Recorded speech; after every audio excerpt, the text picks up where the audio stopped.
사도 바울의 그 전도 여행, 1차 전도 여행에 대해서 우리가 좀 공부를 하고 있습니다. 오늘 그 1차 전도 여행의 마지막 피날레의 장소에 가는 대목을 우리가 함께 공부를 할 거예요. 자, 우리가 지난 시간 잠깐 공부했던 것을 뒤돌아보면은 사도 바울이 그 구브로 섬에서 바빌리아 버가 그곳에서 복음을 전하려고 했지만 전하지 못하고 바로 비시디아 안디옥으로 넘어가게 되죠. 그 비시디아 안디옥에서 그 회당에 들어가서 이제 유대인들과 또 그곳에 모였던 사람들에게 말씀을 전하게 되고, 그 말씀을 전한 가운데 또 유대인들의 그러한 어떤 그 분노와 그러한 미움을 사게 돼서 비시디아 안디옥으로 쫓겨나게 됩니다. 그래서 쫓겨나서 어디로 가요? 네, 이고니온으로 향하게 되죠. 또 이고니온에 가서도 보니까 거기에 회당이 있어서 거기서 말씀을 전하고 또 복음을 전하는데, 거기서도 또 유대인들의 그런 미움을 사게 돼서 돌에 맞을 뻔하게 되고, 그것을 또 피해서 루스드라라는 곳에 가게 됩니다. 자, 루스드라라는 곳은 지난주에도 우리가 함께 공부했지만 다른 그 안디옥이나 이고니온과 다르게 그곳에는 유대인의 회당이 없었어요. 그래서 온전히 그 이방인들이 거주하는 그러한 곳이었는데, 그곳에서 유독 이 사도 바울이 큰 이적을 향하게 되죠. 네. 이적을 향하게 되는데 어떤 이적을 향하게 됩니까? 다리 불편한. 예. 그 안진병이라고 이야기하는 그런 나면서부터 뭐 선천적으로 발을 쓸 수 없는, 그래서 평생을 앉아서밖에 생활할 수밖에 없는 이 사람을 고치게 되고 일어서라고 명령한 가운데 이 사람이 걷게 되는 그러한 기적을 행하게 됩니다. 물론 하나님께서 행하신 거지만 그곳에 모였던 사람들이 어떻게 해요? 이 바울과 바나바를 제우스 신과 또 헤르메스? 헤르메스 신으로 여기게 되면서 막 신격화시키게 되죠. 그래서 이제 바울이 그것을 말리면서 그 사람들에게 복음을 전하게 되는데, 자, 그 소문이 이고니온과 루스라 안디옥까지 퍼지게 되면서 그곳에 있던 이 유대인들이 결국엔 어떻게 해요? 이곳에까지 달려와서 이 사도 바울을 죽이려고 하는, 그래서 그 루스드라에 모였던 그 사람들의 마음을 선동해서 같이 돌 던지는 일에 합세하게 만들었던 일을 우리가 지난 주에 우리가 함께 공부를 했던 것 같습니다. 사도 바울이 돌팔매, 이 투석형이라고 하는 것을 당하게 되는데, 그러니까 이 루스라까지 달려온 이 유대인들의 행동에는 이 사도 바울과 이 바나바를 돌을 던져서 그냥 위협하겠다는 취지가 아니었어요. 네. 이 사람들을 와서 죽이려고 온 거야, 죽이려고. 자, 그런데 이 유대인들은 선민 사상이 굉장히 강하다고 그랬잖아요. 하나님이 자기들을 선택해 주셨다는 거. 그래서 이 선택받은 민족이기 때문에 우리는 뭐를 특별하게 더 잘 지켜야 돼? 율법을 더 우리는 특별하게 잘 지켜야 된다는 그러한 사상 가운데 그러한 삶을 이어왔던 사람들이에요.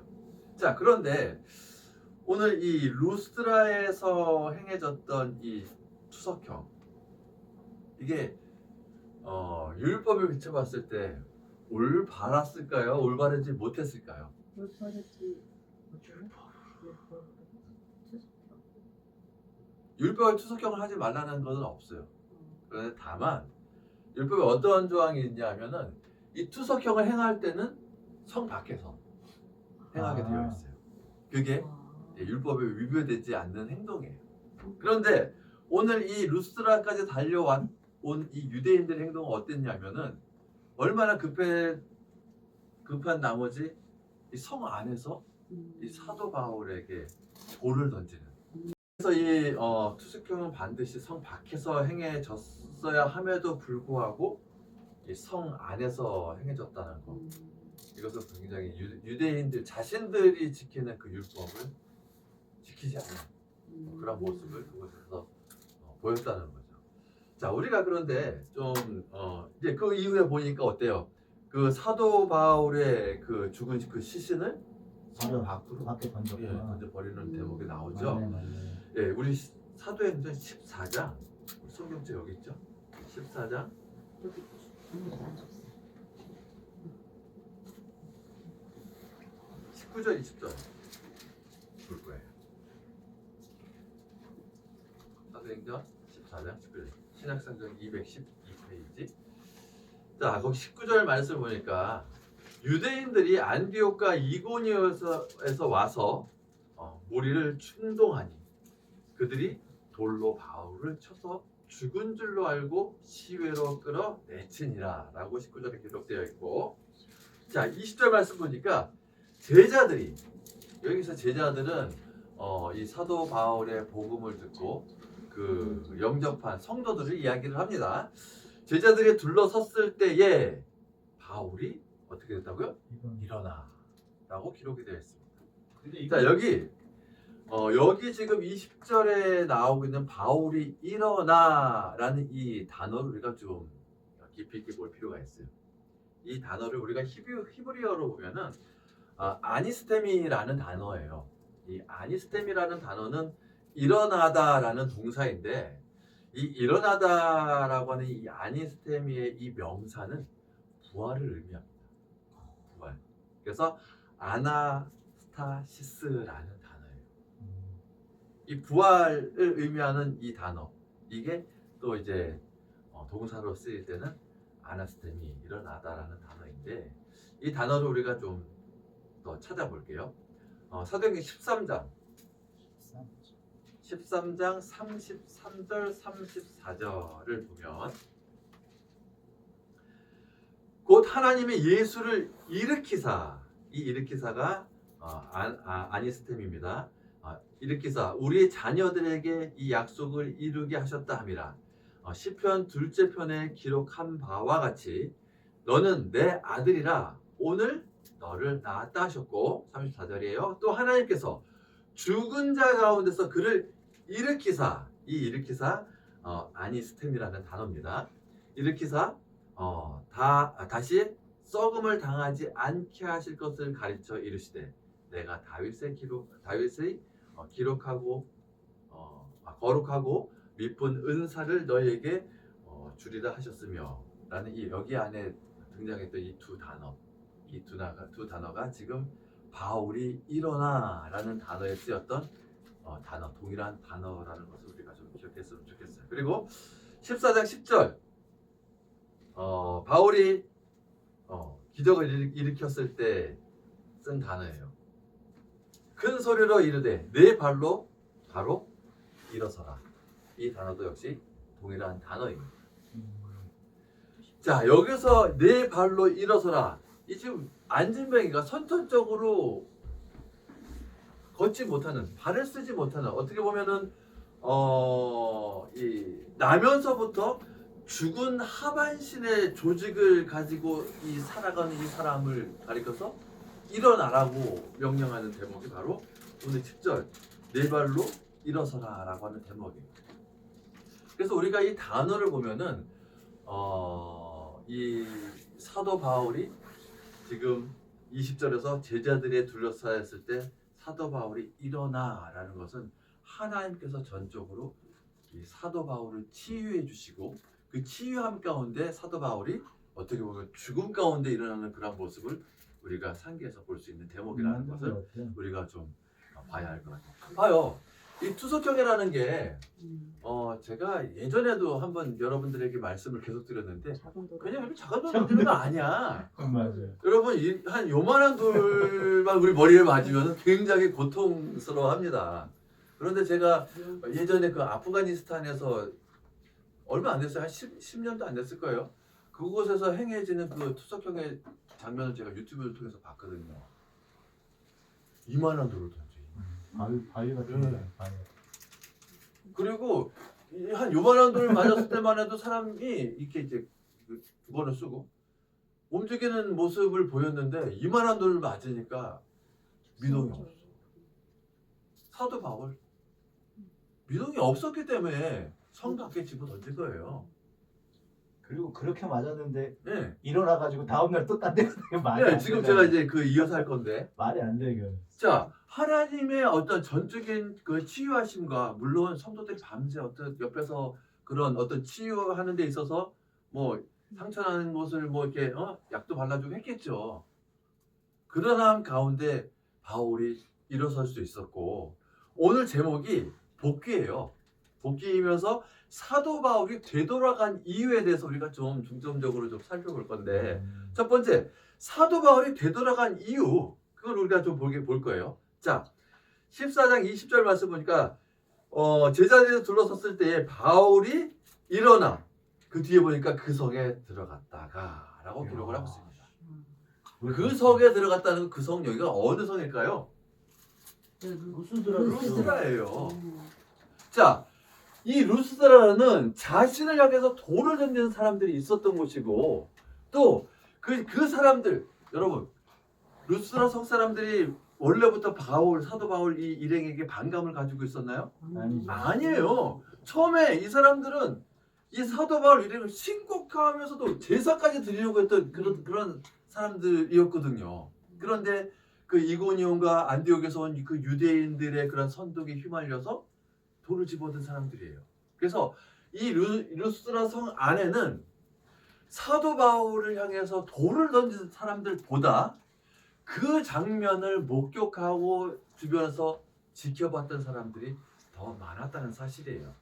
그래서 오늘 이 사도 바울이 자신이 그렇게 힘들고 어떻게 보면 죽다 살아나서 몸은 만신창이가 된 몸이지만 그럼에도 불구하고 다시 일어나서 루스드라 성에 들어갈 수밖에 없었던 이유는 자신의 설교를 듣고 복음을 받아들였던 그 사람들에게 자신을 통해서 하나님의 살아계심을 확신시켜주기 위해서 들어갔다는 사실입니다. 어떻게 보면 이 사도 바울은 그 안에 정말로 나는 정말 예수님을 향한 사랑은 찐사랑이야. 이 모습을 어떻게 보면 지금 이 모습을 통해서 보여주고 있는 대목이라고 해도 과언이 아닌 그런 대목입니다. 그러지 네. 않더라도 사람들이 엄청 놀랐을 것 같아요. 바울이 그렇죠. 살아서 네. 걸어오는 걸 보고. 네, 그죠? 또 하나님이 진짜 있구나. 네, 그죠? 하나님이 저 사람 살렸구나. 만약에 그렇게 생각했어요. 돌에 맞고 나서 사도 바울 자 제가 조금 이따 이야기하겠지만 이 더베에서 지금 이 사도 바울의 고향이 저기 다소라는 곳이에요. 지금 이 더베에서 약 200km도 안 되는 거리예요. 그런데 여러분들도 아시겠지만 이 버가에서 안디옥까지 약 180km. 안디옥에서 루스드라까지 약 몇 킬로? 45km. 그래서 여기서 여기까지만 해도 225km예요. 예. 그런데 중간에 산맥이 하나 있다고 그래요. 타우루스 산맥. 이 타우루스 산맥은 더베에서 이 다소까지 내려갈 때에도 한 번은 넘게 돼 있어. 넘게 돼 있는데 그런데 자 제가 얘기하고 싶은 게 뭐냐면 이 사도 바울이 이튿날 이제 더베에 가서 이제 복음을 전하게 되거든요. 응? 루스드라 성에 들어갔다가 그 이튿날 이 더베라는 곳까지 가는데도 거의 한 더베까지 가는데도 140km인가 그래요.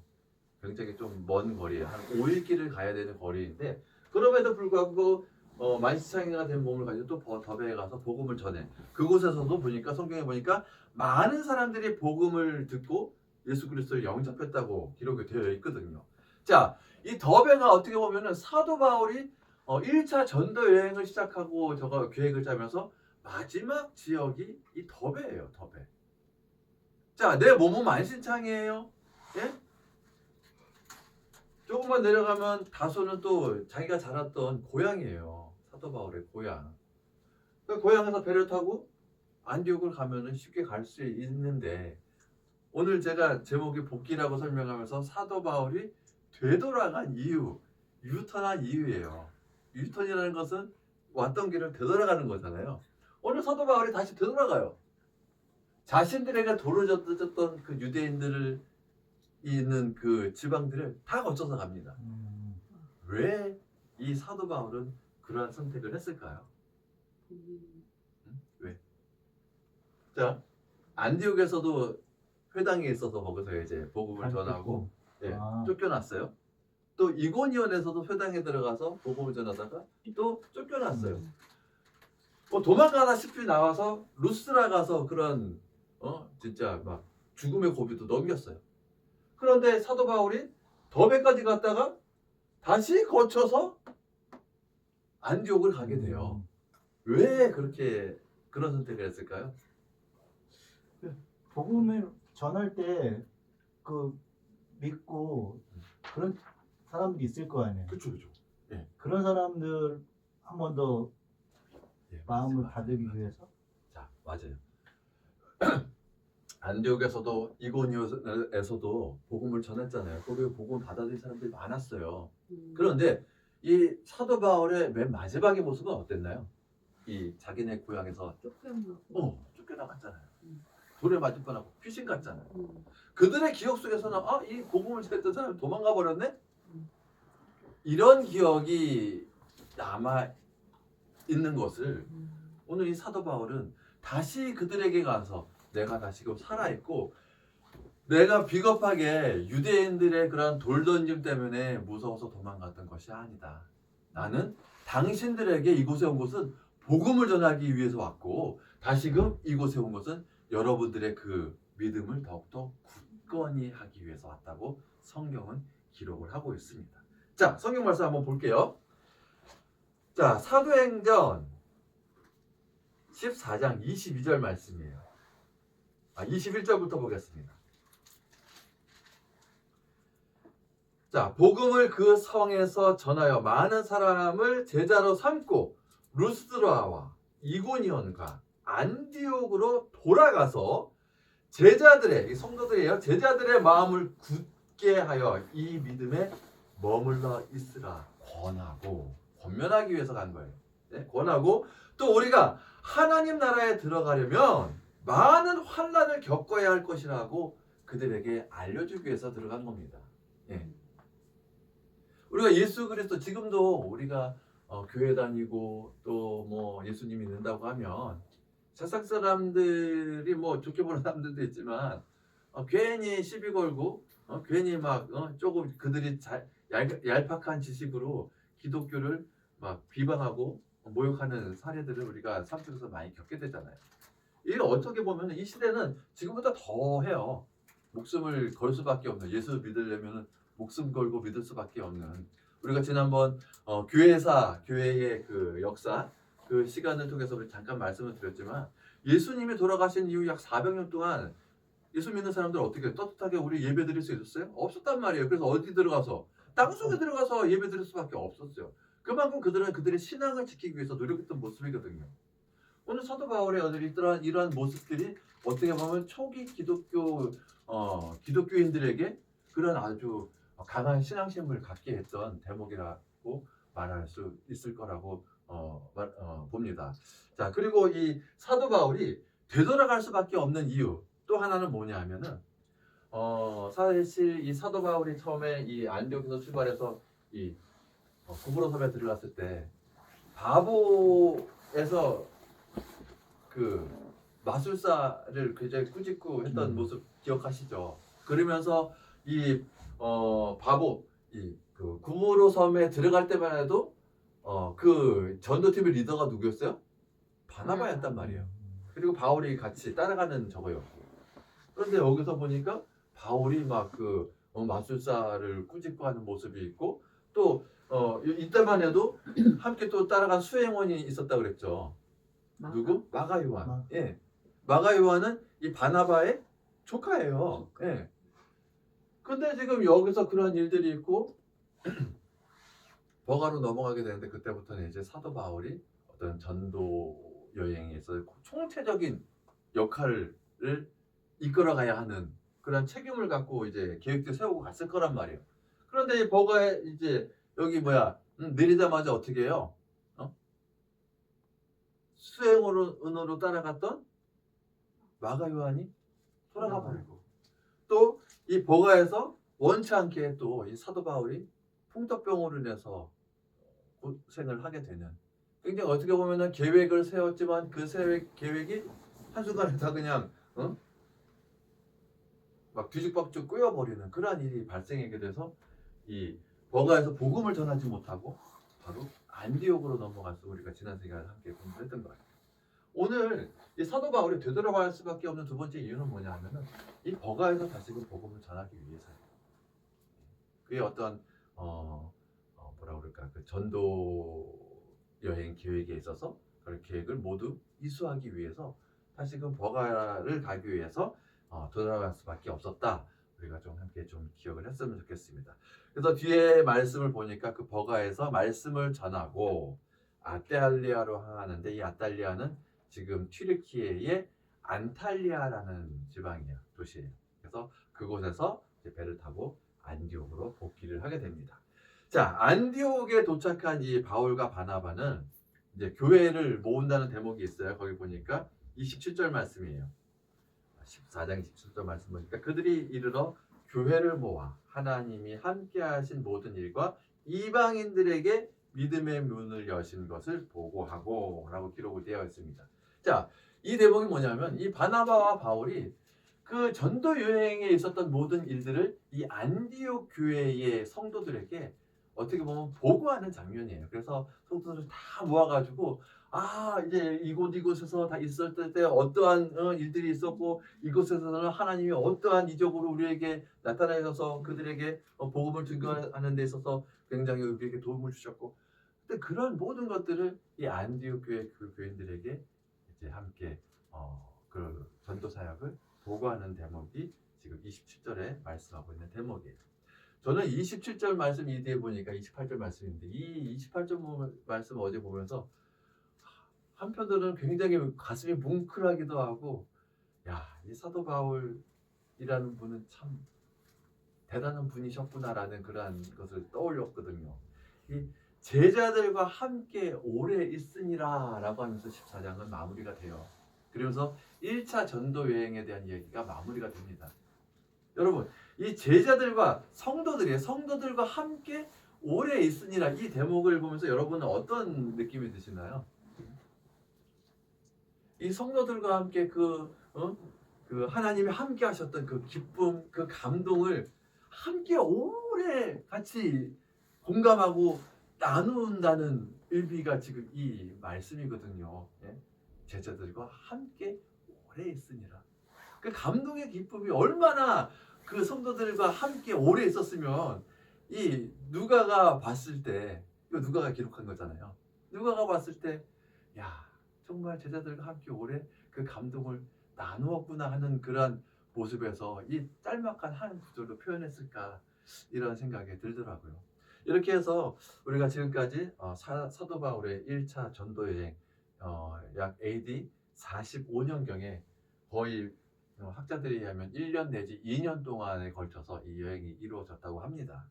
그래서 이 여행을 우리가 함께 권유로 봤는데, 여러분은 이 사도 바울의 1차 전도 여행을 통해서 얼마나 많은 감동이 있으셨는지 모르겠어요. 저 나름대로 다시금 이 사도행전을 이렇게 중점적으로 계속 좀 이렇게 깊이 있게 보면서 하나님의 정말 살아계심과 정말 그 역사하심이 이때뿐만 아니라 우리가 살아가고 있는 이 시대에도 분명히 하나님께서는 우리를 이끌어 주신다는 것을 다시금 발견하게 됐습니다. 특별히 우리 이 공감 더하기, 이곳이 오늘 제자들과 함께 오래 있으니라 라고 기록했던 이 누가의 그 마음이 이곳에 좀 함께 번여졌으면 하는 그런 바람으로 오늘 사도 바울의 1차 전도여행을 여정을 모두 마치도록 하고, 다음 주부터는 사도 바울의 2차 전도여행이 또 시작됩니다. 그 전도여행을 또 함께 달려가 줬으면 좋겠습니다. 자, 잠깐 기도하고 마치도록 하겠습니다.